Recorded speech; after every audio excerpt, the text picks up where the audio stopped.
Hello, ఎలా ఉన్నారు?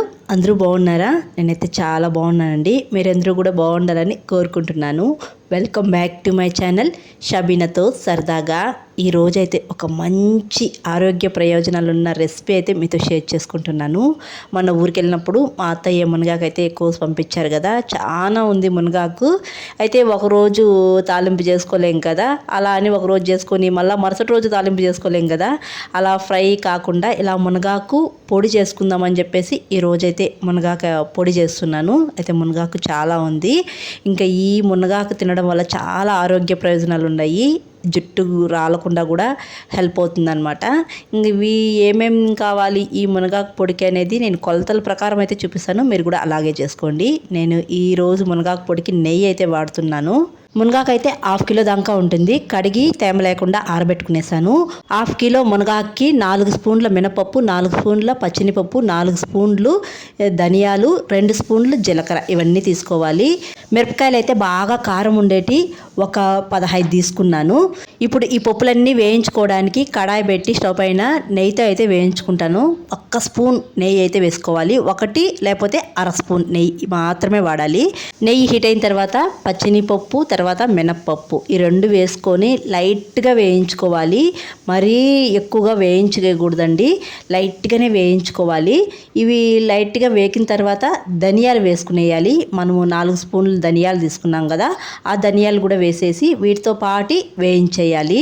ఇవి కూడా ధనియాలు లైట్గా వేగిన తర్వాత జీలకర్ర వేసేయాలి. లాస్ట్లో జీలకర్ర వేసి, జీలకర్ర స్మెల్ వస్తుంది వేయించేటప్పుడు, అప్పుడు దించుకునేస్తే సరిపోతుందండి. ఈ పప్పులన్నీ ఒక ప్లేట్లోకి అయితే తీసుకునేయాలి. ఈ పప్పులన్నీ చల్లగా చల్లారిపోవాలండి. ఇప్పుడైతే మిరపకాయలు అయితే తుంచి పెట్టుకునేసేయాలి. తుంచి వేయించుకుంటేనే మిరపకాయలు బాగా వేగుతాయండి. నేనైతే ఒక 15 మిరపకాయలు తీసుకొని తుంచి పెట్టుకునేసాను. ఇప్పుడు ప్యాన్లో కొద్దిగా ఆయిల్ వేసుకోవాలి. ఒక 1/2 స్పూన్ వేసుకున్నాను. వేసుకొని మిరపకాయలు కూడా వేసుకొని మిరపకాయలు అయితే వేయించుకునేయాలి. మిరపకాయలు తొందరగానే వేగిపోతాయండి. వాటి విత్తనాలు కూడా తొందరగానే వేగిపోతాయి. ఇలా వేగిపోయిన తర్వాత ప్లేట్లోకి అయితే తీసుకునేయాలి. తర్వాత చింతపండు కూడా వేయాలండి. చింతపండు ఒక నిమ్మకాయ సైజు చింతపండు అయితే తీసుకున్నాను. ఈ చింతపండును కూడా వేయించుకోవాలి. నెయ్యి ఏం వేయాల్సిన అవసరం లేదు. మనం బాండీలో వేసి లైట్గా వేయించుకునేయాలి. వేయించేటప్పుడు కొంచెం మెత్తగానే ఉంటుంది.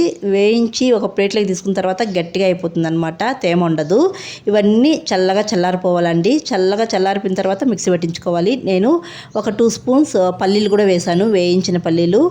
ఇప్పుడు ప్యాన్లో 1 స్పూన్ నెయ్యి అయితే వేసుకున్నాను. నెయ్యి హీట్ అయిన తర్వాత ఇప్పుడు మునగాకు మనం కడిగి తేమ లేకుండా ఆరబెట్టుకున్నాం కదా, ఆ మునగాకు అయితే వేసుకునేయాలి. అస్సలు తేమ ఉండకూడదండి. తేమ ఉంటే పొడి చెడిపోయే అవకాశం ఉంది, కాబట్టి తేమ లేకుండా చూసుకోండి. ఈ మునగాకుని బాగా వేయించుకునేయాలి. మునగాకు పట్టుకుంటే పలపలాని విరిగిపోయేలాగా ఉండాలన్నమాట, అలా వేగిపోవాలి.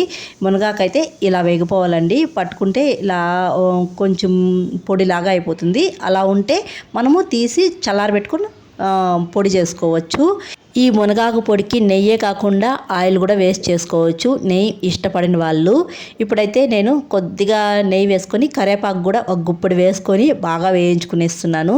ఈ కరివేపాకు కూడా బాగా కరకరలాడుతూ ఉండాలండి. బాగా వేగిపోవాలి. వేగిపోయి ఒక ప్లేట్లోకి తీసుకున్నాను. చల్లారిపోవాలండి, పూర్తిగా చల్లగా చల్లారిపోయిన తర్వాత ఫస్ట్ మిక్సీ జార్లో మనం పప్పులన్నీ వేయించుకున్నాం కదా, అవి వేసుకొని కొద్దిగా పసుపు, తర్వాత చింతపండు కూడా వేసేయాలి. చింతపండు వేసుకున్న తర్వాత దీంట్లో రుచికి తగిన కల్లుప్పు, తర్వాత వెల్లుల్లిపాయలు అయితే ఒక 2 గడ్డలు వేసుకున్నాను. వేసుకొని ఒక బరకగా గ్రైండ్ చేసుకునేయాలండి. మెత్తగా కూడా గ్రైండ్ చేసుకుంటే అసలు బాగుండదు తినేదానికి. బరకగా గ్రైండ్ చేసుకోవాలి. ఇలా బరకగా గ్రైండ్ చేసుకొని సగం పౌడర్ అయితే నేను ఒక ప్లేట్లోకి అయితే తీసుకునేస్తున్నాను. సగం పౌడర్ అయితే అలాగే పెట్టుకుంటున్నాను. దీంట్లో ఇప్పుడు మనం వేయించి పెట్టుకున్నాం కదా మునగాకు, దాన్ని అయితే సగం వేస్తున్నాను. ఎందుకంటే నేను ఎక్కువ క్వాంటిటీలో చేస్తున్నాను కదా, 1/2 కిలో అంటే మిక్సీ జార్ పట్టదు కాబట్టి సగం పౌడరు ఒక ప్లేట్లోకి తీసుకొని సగం పౌడర్లో కొంచెం మునగాకు వేసి గ్రైండ్ చేసుకుంటున్నాను. ఇలా గ్రైండ్ చేసుకొని ఒక ప్లేట్లోకి అయితే తీసుకునేయాలి. మిగిలిన పౌడర్ను కూడా మునగాకును కూడా వేసి గ్రైండ్ చేసుకొని ఇలా ఒక ప్లేట్లోకి అయితే తీసుకునేసానండి. అంతేనండి, చాలా సింపుల్గా ఎన్నో ఆరోగ్య ప్రయోజనాలు ఉన్న మునగాకు పొడి అయితే రెడీ అండి. ఈ వేడి రైస్ అయినప్పుడు ఈ పొడి 2 స్పూన్లు వేసుకొని నెయ్యి వేసుకొని తింటే చాలా బాగుంటుంది. హెల్త్కి కూడా చాలా మంచిది. హెయిర్ కూడా రాలకన్నా ఉంటుంది. ఇలా కొలతల ప్రకారం చేసేయండి. మీరు 1/2 కిలో మునగాకు తీసుకొని చేసేట్టుగా ఉంటే నేను చూపించిన పప్పులన్నీ దాంట్లో సగం తీసుకొని చేయండి.